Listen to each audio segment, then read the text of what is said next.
Kalau dagang memang begitu. Jadi tidak ada batasan, orang dagang itu punya penghasilan 100.000 dalam satu hari atau 200.000 dalam satu hari, bahkan bisa lebih. Yang dagangannya banyak, nilai nilai jualnya banyak, nilai profitnya banyak juga mungkin ada yang satu hari bisa sampai 500 atau bahkan 1 juta. Nah, saya punya cerita yang jualan ciki itu ya penghasilannya gede, padahal keuntungan margin dari ciki infonya sih cuma 5 rupiah. Kok bisa sampai penghasilannya atau pemasukan dia per hari bisa sampai di atas 200-300 ribu?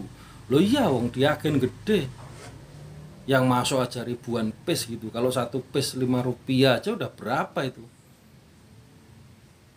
Nah, cuman untuk berdagang kelas besar, kelas grosir itu kan tahapnya dari bawah, dari kecil gitu.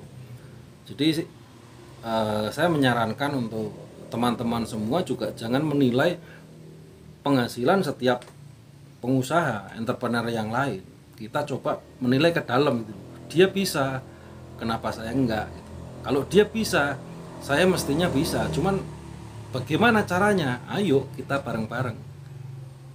Karena nggak mungkin bisa jalan sendirian gitu. Syukur-syukur kalau ada gabungan atau paguyuban, ikatan apalah gitu ya, pengusaha muslim misalnya yang betul-betul pengusaha, bukan cuma label. Kalau label itu banyak, saya juga sempat masuk itu ke grup pengusaha apa gitu, pengusaha muslim apa gitu ya, ada pertemuannya juga, cuman tak perhatikan yang dibicarakan ya bukan bisnisnya, bukan teknik bagaimana kita berbisnis, tapi bisnisnya saya, bisnis pribadinya gitu.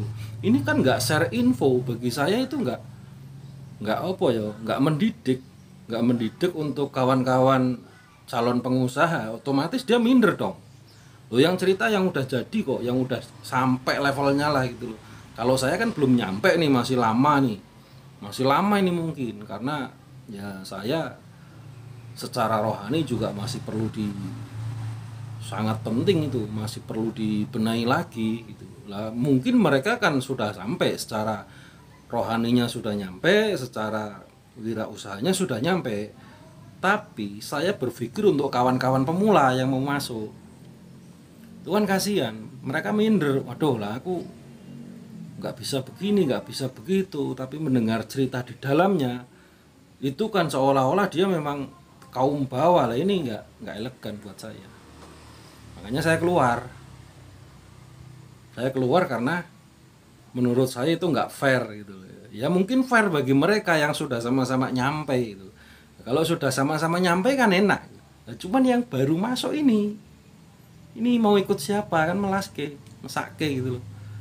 Ya saya maunya ya dirangkul. Untuk yang teman-teman baru masuk, yang belum ngerti lor kidule, ya kita rangkul, kita sama-sama, kita bareng-bareng belajar apa yang kamu perlukan, apa yang kira-kira saya bisa bantu buat kalian gitu kan.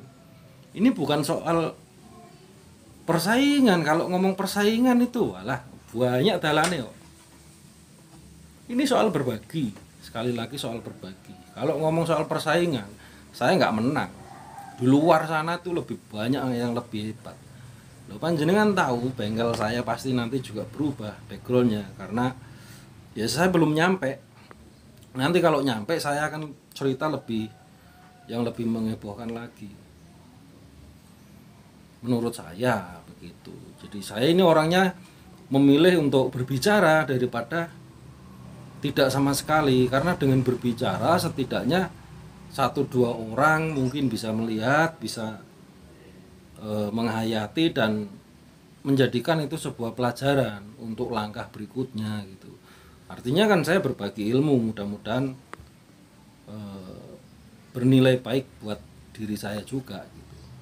Jadi kan kalau kita berbuat kebaikan itu kan paling tidak kan nanti timbulnya ke diri saya gitu. Jadi bukan soal bongkar-bongkaran. Kalau mau bongkar-bongkaran ya saya terbuka aja, apa yang perlu dibongkar. Untuk bisnis apa? Bisnis yang tak tekuni ya cuman itu aja, cuman di dunia interior aja.